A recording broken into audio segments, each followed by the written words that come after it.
along with the biology lecture that is relating with chapter number 2 of new first year biology according to the new syllabus, bacteria and viruses.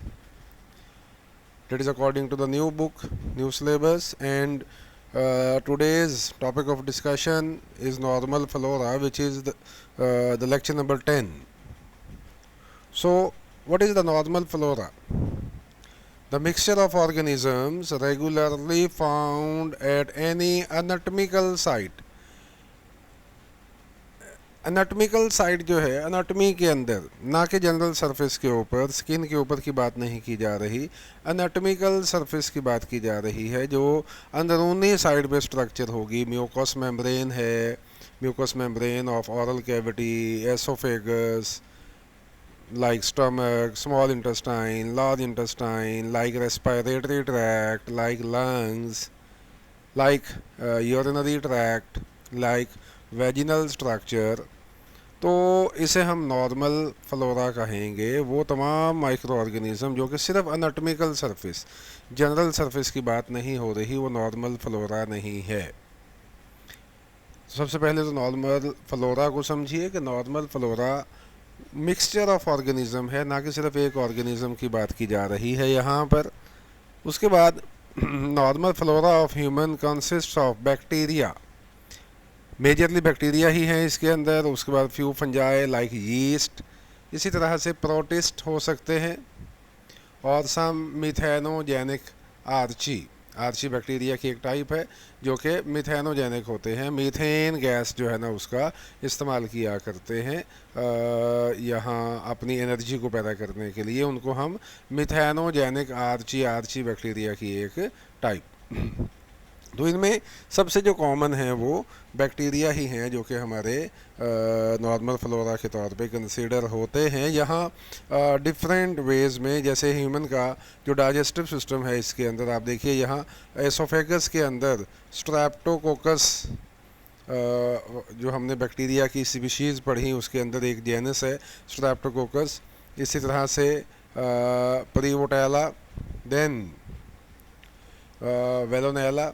इसी तरह से stomach के अंदर Streptococcus भी है, lactobacillus, staphylococcus, और एक बड़ा अहम यहाँ पे हेलिकोबैक्टर पाइलोरी.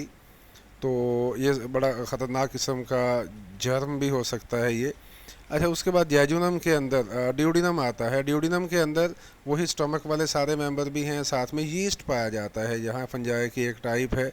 जैजुनम के अंदर भी ड्यूडिनम की तरह ही सारे मेंबर पाए जाते हैं. देन इलियम में यहाँ बिफिडोबैक्टीरियम, बैक्टीरॉइड्स, क्लॉस्ट्रेडियम, एंटेरोबैक्टर, बैक्ट्रेसी. एंटेरोबैक्टर जो हमारी स्मॉल इंटेस्टाइन और लार्ज इंटेस्टाइन के अंदर पाए जाते हैं, एंटेरोबैक्टर.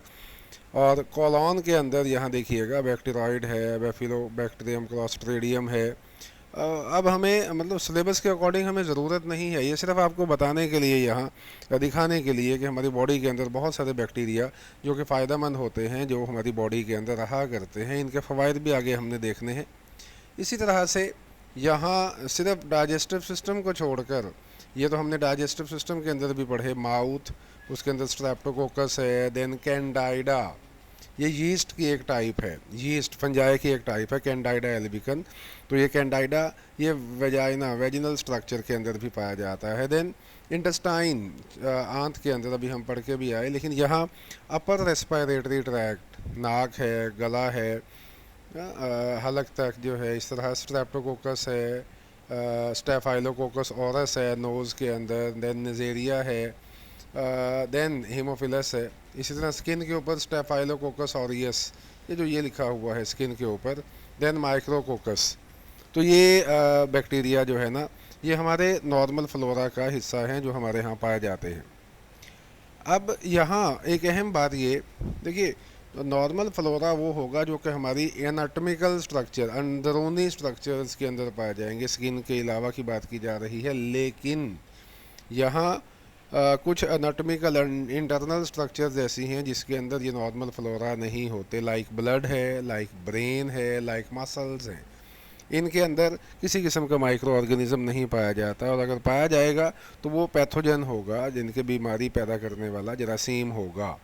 तो surface tissues like skin and mucus membranes are habitat to these normal flora, जबकि ब्लड, ब्रेन और मसल्स इसका आमतौर पे हैबिटेट नहीं होते, इसकी रहायशगाह नहीं होते। देन आगे, benefits of bacterial flora of human. तो हमारे बॉडी के अंदर जो हमारा फ्लोरा रहता है तो वो म्यूचुअलिस्टिक है, ज़ाहिरी बात है, फ़ायदेमंद है, तो हमें भी फ़ायदा दे रहा है लेकिन बदले में अपना फ़ायदा भी ले रहा है, तो ये म्यूचुअलिस्टिक है। तो इस नॉर्मल फ्लोरा को फ़ायदा क्या होगा, खुराक भी लेगा, स्टेबल एनवायरनमेंट भी लेगा, कांस्टेंट स्टेबल एनवायरनमेंट के अंदर ही वैसे आ जाएगा, कांस्टेंट टेम्परेचर भी लेगा। Then protection and then transport, person to person, एक से दूसरे में ट्रांसफ़र होने के लिए हम हाथ मिलाते हैं, हम मुख्तलिफ़ ज़रिए से इन जरासीमों को एक से दूसरे के अंदर अपने फ्लोरा को ट्रांसफ़र करते भी रहते हैं। तो ये एक फ्लोरा को फ़ायदा है। बदले में इंसान को क्या फ़ायदा है, benefits to the human, synthesis of certain vitamins. हमारी एलिमेंट्री कैनाल, डाइजेस्टिव ट्रैक के अंदर जो बैक्टीरिया रहते हैं ये मुख्तलिफ़ किस्म के विटामिन्स तैयार करते हैं, लाइक एंटेरिक बैक्टीरिया, तो ये विटामिन के और vitamin B12। Then lactic acid bacteria, lactobacillus, ये सर्टन बी विटामिन्स को तैयार किया करते हैं। देन आगे एक अहम बात, कॉलोनाइजेशन। हाँ, जो जरासीम हमारी बॉडी के अंदर दाखिल होगा वो छोटी तादाद में है तो कोई नुकसानदेह नहीं है हमारे लिए, लेकिन जब ये अपनी तादाद को बढ़ाएगा, ये जरासीम बड़ी तेज़ी के साथ डिवाइड करते हैं, नस्ल बढ़ाते हैं, अपनी कॉलोनी में इजाफा करते हैं, इसे हम कॉलोनाइजेशन कहते हैं। अब ये जो हमारा नॉर्मल फ्लोरा, हमारा दोस्त फ्लोरा है, अब ये बाहर से आने वाले जो ख़तरनाक जरासीम हैं, इन जरासीमों को कॉलोनी बनाने से रोकता है। तो the bacteria of normal flora compete with the pathogen. तो for the attachment sites and nutrients, attachment site मतलब कि जिस सेल के अंदर घुसना है, हमारे जिस सेल में घुसना है, तो वो उस सेल पे ना एक अटैचमेंट साइट होती है, हेलीपैड टाइप, जैसे हेलीपैड ने लैंड करना है, हेलीकॉप्टर ने लैंड करना है रनवे पे, प्लेन ने, तो ये उस जो है ना अटैचमेंट साइट को कवर कर लेते हैं ताकि वहाँ ये जरासीम अंदर घुस ना सकें उस रनवे पे आते हुए, तो जिसकी वजह से हमें बीमारी का चांस ज़रा कम हो जाता है, तो इस लिहाज से भी फ़ायदेमंद है। तो ये कॉलोनाइजेशन का एक छोटा सा चार्ट भी दिखाया गया कि किस तरह से ये enter human of new host and pass through the mucus. उसके बाद म्यूकस मेम्ब्रेन को जब क्रॉस करेंगे तो उसके बाद bind epithelial surface via host surface. तो सेल्स के ऊपर ना बेटे यहाँ पर रिसेप्टर्स मौजूद होते हैं, जैसे भी हमने बात की, वहाँ से ये न्यूट्रिएंट्स भी हासिल करेंगे होस्ट के अंदर घुसने के बाद, और वहाँ अपनी तादाद के अंदर इजाफा करेंगे, असल में तादाद में इजाफा करेंगे, और फिर वहाँ से उस होस्ट से निकलेंगे और दूसरे अगेन होस्ट के अंदर घुसने के लिए ये तैयार हो जाएंगे। तो इस तरह से ये अपनी कॉलोनी जो है उसकी तादाद में इजाफा किया करते हैं। देन इनहिबिट और किल पैथोजन, वही बात जो पहले हो रही थी, जब कॉलोनाइज होने से रोकेगा तो अल्टीमेटली वो जो जरासीम है उसकी मौत वाक़या हो जाएगी। माइक्रो ऑर्गेनिज्म का लाइफ टाइम इतना ज़्यादा नहीं होता, जल्दी मर जाते हैं, लेकिन ये अपनी तादाद बड़ी तेज़ी के साथ बढ़ाते हैं, तो नस्ल बढ़ाते रहते हैं, जिसकी वजह से ये अपने आप को सर्वाइव रखते हैं। तो अगर नस्ल बढ़ाने से रोक दिया जाए तब भी जरासीम की मौत ही है बेसिकली, और डायरेक्टली जरासीमों को मारने की का सिलसिला भी हो सकता है। तो इनहिबिट और किल पैथोजन, पैथोजन वो पैरासाइट है, पैरासाइट जो दूसरे के अंदर घुसकर खुराक लेता है, और पैथोजन वो पैरासाइट है जो कि बीमारी का सबब भी बनेगा। तो हमारी बॉडी के अंदर जो इंटेस्टिनल बैक्टीरिया है, ये कुछ ऐसे केमिकल पैदा करते हैं जो कि इन पैथोजेंस को मरवा देते हैं, मार देते हैं। जैसे कि यहाँ कुछ एक जनरल एनालिसिस भी दिया गया कि स्टेफाइलोकोकस, यहाँ इसका पूरा नाम है स्टेफाइलोकोकस तो लग्डुनेंसिस, ये स्टेफाइलोकोकस ऑरियस को हमारी बॉडी में घुसे हुए इन जरासीमों को मार गिराता है। देन एंटेरोकोकस फिसैलिस, अब ये ऐसा हमारा नॉर्मल फ्लोरा है जो कि वैंकोमाइसिन रेजिस्टेंट एंटेरोकोकस बैक्टीरिया को मारता है, जरासीमों को मारता है। देन ये बैक्टीरिया, इससे हम वाकिफ़ हैं, हमने लास्ट लेक्चर के अंदर भी पढ़ा, जो कि बायोपेस्टिसाइड हैं। तो बैसिलस थ्रिंजिएंसिस, ये क्लॉस्ट्रेडियम बैक्टीरिया, क्लॉस्ट्रेडियम टेटनी, जो कि टेटनस का भी सबब बन सकता है। इसी तरह से उसकी एक स्पीशीज़ है क्लॉस्ट्रेडियम डिफिकाइल, तो इसको ये मारता है। इसी तरह इकोलाई बैक्टीरिया बड़ा कॉमन नेम है, जो कि साल्मोनेला टाइफी, टाइफाइड के बैक्टीरिया को मरवाया करता है, मार दिया करता है। तो यहाँ नॉर्मल फ्लोरा किस तरह से हमें फ़ायदा देते हैं, हमारे जिस्म में घुसने वाले जर्म्स को मार गिराते हैं। Then stimulate the production of cross reactive antibodies.